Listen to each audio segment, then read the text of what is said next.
السلام عليكم خواتي، ان شاء الله تكونوا كامل بخير. مرحبا بكم في الفيديو جديد، ولكن قبل بداية لا تنسوا الصلاة على حبيبنا محمد صلى الله عليه وسلم عليه افضل الصلاة والسلام. خواتي مرحبا بكم في الفيديو جديد، ورد من خلاله راح اشارك معكم اخر اخبار المحترفين والمنتخب الوطني الجزائري، بالاضافة ايضا الى انه راح اشارك معك اخبار في غاية الاهمية واخرى مفاجئة سنتعرف عليها، فابقوا معنا. واذا كنتم تشاهدون المرة الاولى رجاء لا تنسوا الاشتراك في القناة وتفعيل زر التنبيهات، ولا تنسوا متابعتنا عبر حساباتنا السوشيال ميديا الانستغرام الظاهر امامكم. بدون اطاله خواتي ندخل مباشره الى صلب الموضوع. نبداو بالخبر الاول واللي عمل ضجه اعلاميه في الساحه القاريه في الساعات القليله الماضيه، واللي يتعلق بمدرب المنتخب المغربي واللي هو وليد الركراكي، اللي وصل للنهائي في بلده في المغرب ولم يحقق اللقب، وذلك في سيناريو شفناه غريب جدا حدث في تلك المباراه بين المنتخب المغربي ونظيره المنتخب السنغالي. اخر التقارير من مصادر فرنسيه مثل فوت ميركاتو اكدت لنا اليوم باللي انه وليد الركراكي رسميا قرر انه يستقيل من تدريب المنتخب المغربي وينفصل عن هذا المنتخب، مبررا ذلك القرار بما انه شعر بارهاق كبير جدا بعد مشوار بطوله كاس افريقيا التي اقيمت بدوله المغرب في الايام القليله الماضيه. بالاضافه ايضا الى تقارير اخرى مثل RMC اكدت باللي انه المدرب هذا وصلوه عروض كثيره من انديه كبيره في الدوري السعودي، وبالتالي المدرب هذا راح يدرس حاليا هذه العروض. وفي الختام اكدت لنا التقارير باللي انه المدرب هذا القرار سيكون بيد الجامعه المغربيه، بحكم انه العقد نتاعو سينتهي الى غايه بعد مونديال سنه 2026. حاليا ينتظرون رد الجامعه المغربيه واش راح تقبل الطلب نتاعو باه يعني يتم اقاله هذا المدرب، ولا راح يبقى حتى بعد نهايه المونديال. مباشره بعد انتشار هذه الاخبار عاد اسم وحيد حليلوزيتش مدرب المنتخب المغربي والجزائري سابقا بالمنتخب المغربي مجددا بعد تداول هذه الاخبار عن رحيل هذا المدرب وليد الركراكي، خاصة الجماهير المغربية التي كانت لا تطيق هذا المدرب في الفترة الأخيرة بحكم أنه ما وصلش للهدف الذي كان يطمح إليه الجمهور المغربي، واللي هو التتويج ببطولة كأس أفريقيا من طرف الجماهير. فئة كبيرة جدا هذا المدرب أصبح غير مرغوب فيه في المنتخب المغربي. فبالتالي أعزائي الكرام بعد كل هذه الأخبار اللي انتشرت في الفترة الأخيرة وعملت ضجة إعلامية كبيرة جدا، خرجت الجامعة المغربية موضحة ووضعت النقاط على الحروف في بيان رسمي لها، أكدت قائلة تنفي الجامعة الملكية المغربية لكرة القدم نفيا قاطعا ما راج في بعض المنابر الإعلامية بخصوص تقديم مدرب المنتخب الوطني السيد وليد الركراكي استقالته من مهامه، وبالتالي المدرب باقي حسب هذا البيان من طرف الاتحاد المغربي لكرة القدم. بدون إطالة ننتقل حاليا إلى الخبر المالي المشارك معكم، يعني خبر يتعلق بأغلى صفقة في تاريخ الدوري الجزائري. أغلى صفقة كانت باسم أشرف عبادة القادم من فريق نادي أولمبي شلف إلى فريق نادي اتحاد العاصمة. رسميا تم إعلان هذه الصفقة مؤخرا في الساعات القليلة الماضية بعقد يمتد إلى غاية 3 سنوات ونصف، وطبعا هذه الصفقة حطمت كل الأرقام القياسية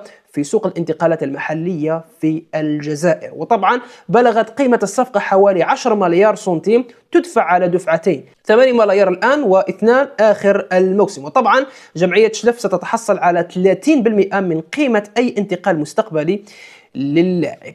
يعني هذا هو اللاعب اللي حطم كل الارقام القياسيه، والصفقه نتاعو كانت اغلى صفقه في تاريخ الدوري الجزائري في سوق الانتقالات، وهو يعتبر حاليا واحد من افضل اذا لم يكن افضلهم بطبيعه الحال في مركز الدفاع في البطوله الوطنيه، ومرشح انه يكون في المنتخب الوطني الجزائري مستقبلا. نتكلم عن المنتخب الاول وليس المنتخب الاولمبي او المنتخب المحلي اللي شارك في بطوله كاس العرب. فما ورايكم في التعليقات حول هذا الخبر؟ وبدون إطالة ننتقل حاليا إلى الخبر الموالي وشارك معكم آخر أخبار خصوم المنتخب الوطني الجزائري في المونديال القادم مونديال سنة 2026. نبدأ بمنتخب الأردن. منتخب الأردن أعزائي الكرام عندهم واحد اللاعب مشهور ومعروف يعني ولاعب ممتاز وخطير جدا في الهجوم نتاعهم، واللي هو علي علوان. هذا اللاعب لاعب فريق نادي السيلية والمنتخب الأردني، واللي كان هداف في بطولة كأس العرب 2025، تعرض لإصابة خطيرة هزت الوسط الرياضي في الأردن وأثارت الشكوك حول مشاركته من عدمها في مونديال سنة 2026. ولكن بعد ما نبحث حول يعني نوع إصابة هذا اللاعب وش راح يضيع المونديال ولا لا، طبعا تبين لنا باللي أنه طبيعة إصابة هذا اللاعب لا تعد خطيرة بحكم أنه ما عندوش أي كسر في القدم، لكنه تلقى ضربة قوية مباشرة نتيجة تدخل عنيف، وسيخضع لفحوصات إضافية ورنين مغناطيسي لتحديد مدى إصابة الأنسجة والعضلات المحيطة. طبعا مدة الغياب المتوقعة وفقا للتقارير هو يعني شهر إلى غاية شهر ونصف تقريبا، وبالتالي اللاعب ما راح يتغيب عن المونديال، بل أنه سيتغيب في تربص أو تربصين قبل المونديال، ولكن راح يكون حاضر في مونديال سنة 2026. أما بالنسبة لخصمنا الثاني واللي هو المنتخب النمساوي، منتخب النمسا اعزائي الكرام الاعلام نتاعو متخوف بشكل كبير جدا من المنتخب الوطني الجزائري، مخوفين ومقلقين من هذه المباراه بالرغم من انه مازال باقي لنا بزاف باه نلعبوا امام المنتخب النمساوي. طبعا ها هو يعني المصدر الظاهر امامكم من الاعلام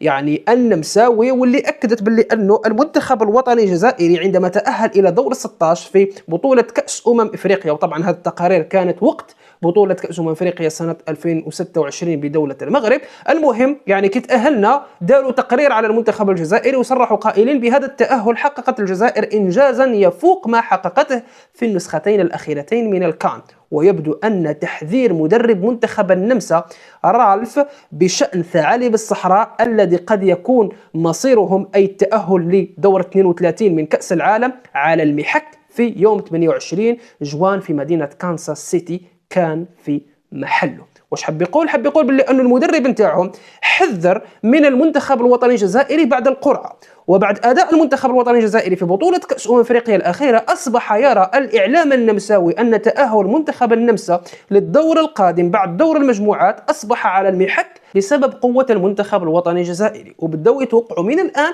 خساره ضد المنتخب الوطني الجزائري. هم كانوا يتابعوا وداروا تغطيه لاداء المنتخب الجزائري في بطوله كاس افريقيا، وشافوا انه هذا المنتخب كم تطور مقارنه بالسنوات الماضيه خاصه في بطوله كاس افريقيا، بحكم انه خرجنا من دور المجموعات في النسختين الماضيتين قبل بطوله كاس افريقيا سنه 2025 او 2026. فبالتالي الاعلام ابان على انه المنتخب الوطني الجزائري منتخب قوي وقادر انه يفوز امام المنتخب يعني النمساوي بسهوله. هم اللي راهم متخوفين مش احنا. وطبعا هي بعض التعليقات للجماهير بعد ذلك المقال مؤكدين انه ستكون الجزائر خصما مرعبا حقا بالنسبه لنا. الجزائر ليست خصما ضعيفا، ستكون الجزائر خصما عنيدا للغايه. بطبيعه الحال ان الاعتقاد بان المركز الثاني في مجموعتنا سهل المنال هو خطأ، فالجزائر والأردن خصمان ليس بالهينين على الإطلاق، يجب أن لا تتمكن الجزائر من تحقيق الفوز في المباراة الافتتاحية، يقصد المباراة بين الجزائر والمنتخب الأرجنتيني. وطبعا في مصدر آخر سلط الإعلام النمساوي الضوء على تألق حارس المنتخب الوطني الجزائري الجديد واللي هو لوكا زيدان، مشيدين ببراعته وحمايته شباك المنتخب الوطني الجزائري في البطولة القارية بطولة كأس أفريقيا سنة 2025. فالإعلام راه يبين لنا باللي أنه راهم متخوفين نوعا ما. فما هو رأيكم في التعليقات؟ وطبعا في المجموعة تاعنا عندنا الأرجنتين النمسا والأردن، وطبعا هذه المجموعه كما قلت لكم يعني تعتبر نوعا ما صعبه وشويه متوسطه. فاعطونا رايكم في التعليقات، الى اي دور قادر المنتخب الوطني الجزائري ان يصل اليه في مونديال سنه 2026؟ والسؤال المهم والاهم، واش قادر المنتخب الوطني الجزائري يتجاوز دور المجموعات ويتاهل للدور المقبل؟ اعطونا رايكم في التعليقات. بدون إطالة ننتقل حاليا إلى النقطة الموالية. طبعا الدولي الجزائري واللي هو ريان أيتنوري لاعب فريق نادي مانشستر سيتي هو يتواجد في التشكيلة المثالية للجولة الأخيرة من الكاراباو كوب.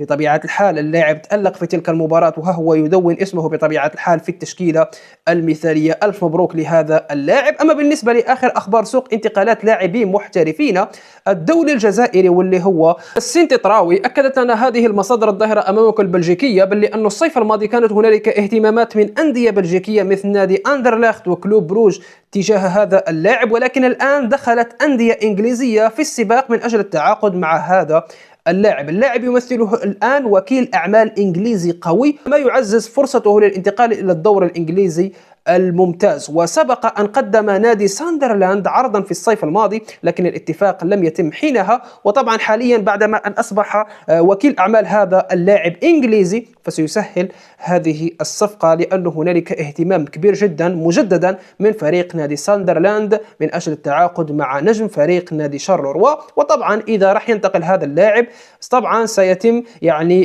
تخصيص حصة لفريق نادي بارادو الذي يمتلك جزء من أرباح هذا اللاعب في حال انتقاله مستقبلا. فنتمنى له كل التوفيق. وطبعا ننتقل حاليا إلى الخبر الموالي ما قبل الأخير. ها هي مصادر أمريكية موثوقة جدا أكدت لنا باللي أنه ليونيل ميسي سيعدل برنامجه التدريبي مع نادي انتر ميامي استعدادا لكأس العالم، حيث سيركز أكثر على الاستشفاء بدلا من التدريبات المكثفة، وسيشارك في مباريات محددة دون أي مخاطر غير ضرورية، ويريد الوصول هذا اللاعب بهذا البرنامج إلى كأس العالم دون أي مشاكل.